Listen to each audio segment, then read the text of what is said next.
Kira had learned the geography of the Galactic Academy by avoidance. Not by maps, not by orientation guides, not by the shimmering holographic directories that floated politely at every junction. She learned it by knowing where not to be. Which corridors emptied first when lecture cycles ended. Which stairwells smelled faintly of lubricant instead of other students. Which lifts skipped entire floors because nobody liked them. Which maintenance alcoves hummed just loudly enough to drown out conversation. Survival, she had learned early, was not always about strength. Sometimes it was simply about being unseen. The Galactic Academy floated in orbit above a neutral world that had never known war, never known conquest, and never known the kind of history that clung to Kira's skin like a second shadow. From the outside, the Academy looked like a jewel, an immense lattice of alloy and crystal turning slowly against the black. Its surfaces refracted the nearby star into controlled brilliance, every angle calculated to inspire awe. From the inside, it was chaos. Languages overlapped. Atmospheres shifted subtly from wing to wing. Gravity gradients adjusted by species and need. Scents ranged from metallic ozone to sweet pheromones to things Kira had no word for and no desire to learn. It was a place designed to bring the galaxy together. And it had succeeded. Just not for her. Kira pressed her back against the cold metal wall of the cafeteria, the vibration of station power thrumming faintly through her spine. The wall was brushed steel, faintly reflective. Enough that she could see herself if she tried. She did not try. Her skin was violet, deep and unmistakable. Nethari violet. Smooth, unscaled, unarmored. No claws. No horns. No natural weapons. Just history. She balanced her tray carefully as she moved, the shallow dish of gray nutrition paced wobbling dangerously with each step. It was perfectly calibrated, balanced proteins, synthesized vitamins, minerals adjusted to her species' biochemistry. It was also joyless. It tasted like nothing. And disappointment. The Academy required it. Nutritional equity, the policy called it. No cultural advantage. No indulgence. No reminders of home. Around her, the cafeteria bloomed with life. Crystalline students from Quor chimed softly as they moved, their faceted bodies refracting light into cascading rainbows that danced across the ceiling. Their voices were harmonic, each word a cluster of tones that resonated in the chest. Energy beings drifted near the upper airspace, their pulsing hues shifting through emotional spectrums that Kira only understood because she had memorized the charts. Drain lounged in clusters, scales catching the light, forked tongues flicking as they laughed with sharp-toothed ease. Meyer flexed their many arms as they gestured animatedly, compound eyes tracking several conversations at once. Humans, still new, still strange, sat everywhere. Loud, warm, messy, laughing with their whole bodies. And none of them sat near her. Kira reached her table. Far corner. Partial shadow. Designed for 8. Empty. It was always empty. She sometimes imagined invisible barriers surrounding it. Force fields keyed to her DNA. A quiet, unspoken agreement among everyone else. She set her tray down and sat with her back to the wall. Hope had once whispered that someone might join her.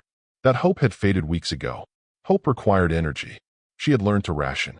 Across the cafeteria, a course student glanced her way, then didn't look away.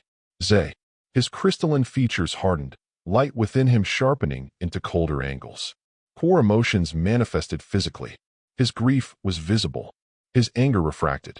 His family had lost a colony world during the Nethari expansion. Kira felt the weight of that knowledge every time she saw him. She did not blame him. That didn't make it hurt less.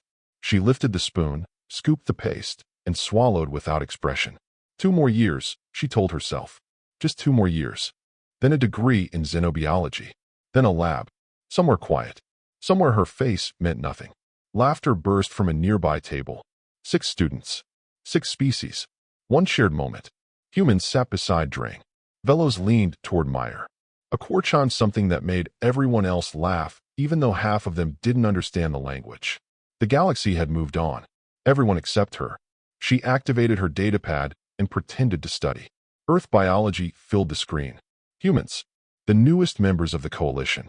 Faster-than-light travel achieved only 3 decades earlier, yet already embedded in everything. The textbook described them as adaptable, social, prone to forming bonds across species barriers. Kira wondered what that felt like. Her datapad chimed. A message from her mother. "How are your studies going, sweetness?" "Making friends." Her finger hovered. She imagined typing a lie. She powered the datapad down instead. When the cafeteria began to empty, she waited. Timing mattered. Leaving when the noise faded meant fewer eyes.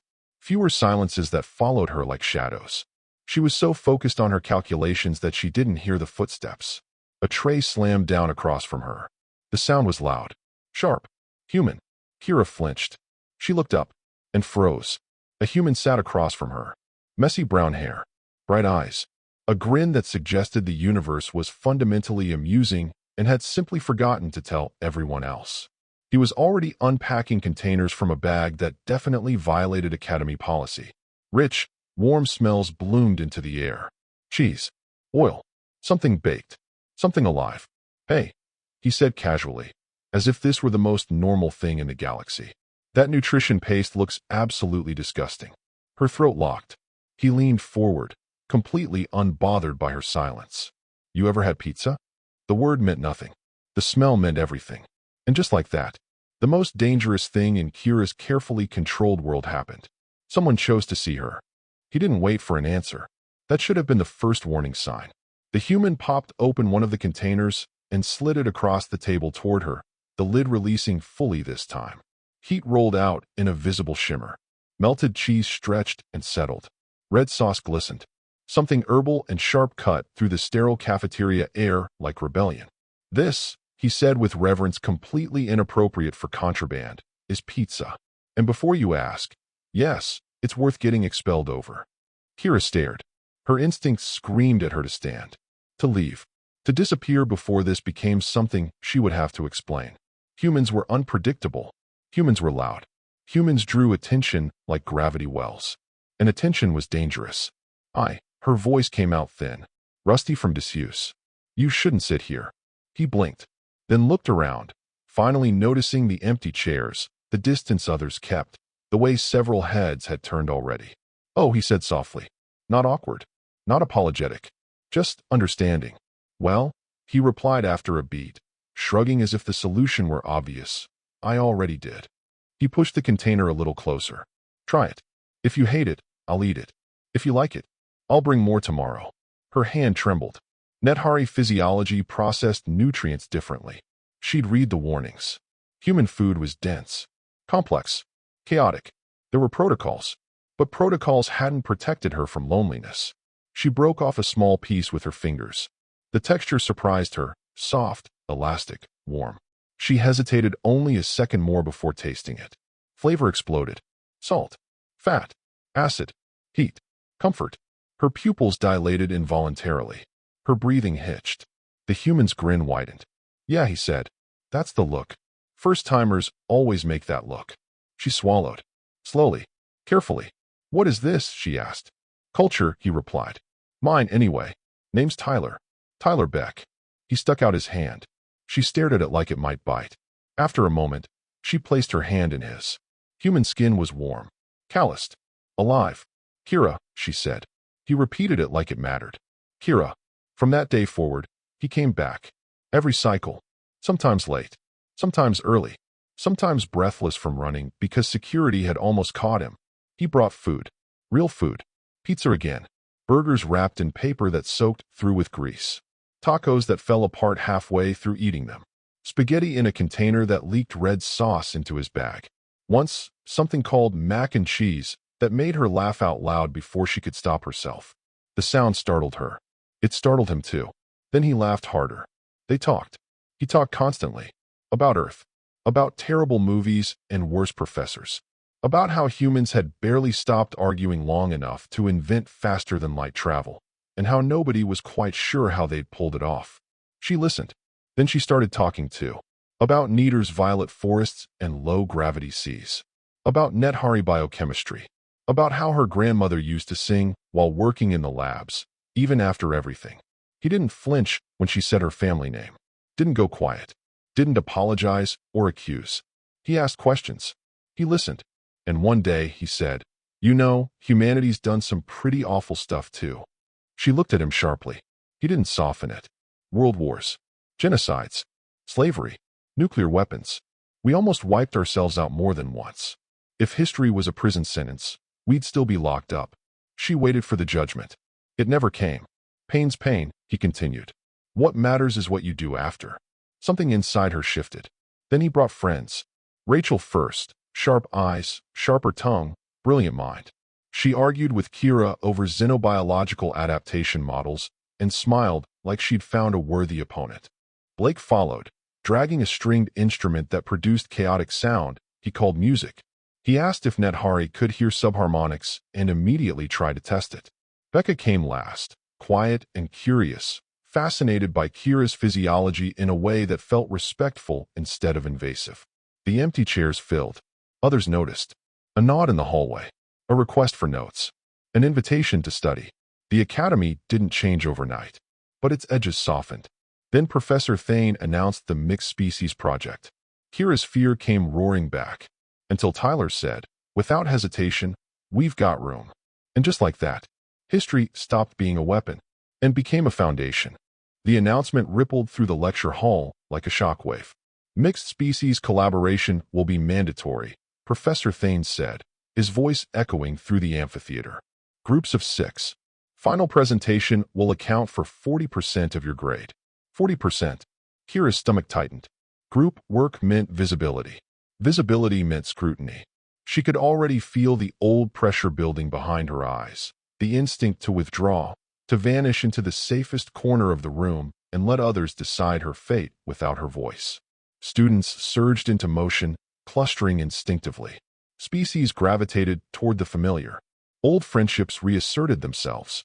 New alliances formed in whispers. Kira stayed seated. Tyler didn't. He stood, turned, and raised his hand like a beacon. "We're here," he said, loud enough to carry. "Kira's with us." It was such a small thing, and it changed everything. Rachel waved someone over. Blake dragged chairs together.